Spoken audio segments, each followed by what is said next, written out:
सोलापुरात राज्य सरकारी कर्मचाऱ्यांचा संप सलग तिसऱ्या दिवशी सुरू आहे। विविध मागण्यांसाठी हा संप सुरू ठेवण्यात आलाय।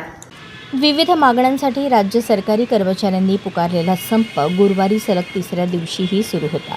जोपर्यंत सरकार निर्णय घेत नाही तोपर्यंत संप सुरूच ठेवणार असल्याचे कर्मचारी संघटनांच्या वतीने सांगण्यात आले।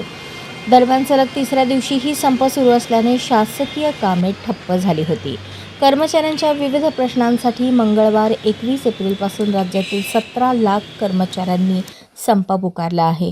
या संपामुळे मोठ्या प्रमाणावर शासकीय कामे खोळंबली आहेत। गुरुवारीही राज्य सरकारच्या विरोधात आपला संप सुरूच ठेवला आहे। सरकारने निवृत्तीवेतन योजना सुरू करावी, रिक्त पदांची भरती प्रक्रिया सुरू करावी, कंत्राटी कर्मचाऱ्यांना नियमित सेवेत सामावून घ्यावे, अनुकंपा तत्वावरील नियुक्त्या लवकर द्याव्यात, कर्मचाऱ्यांचे सेवाविषयक प्रश्न सोडवावेत या कर्मचाऱ्यांच्या मागण्या आहेत।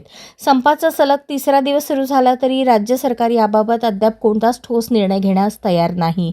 येत्या 2 दिवसात सरकारने निर्णय न घेतल्यास पुढील आंदोलन तीव्र करण्याचा इशारा देण्यात आला आहे।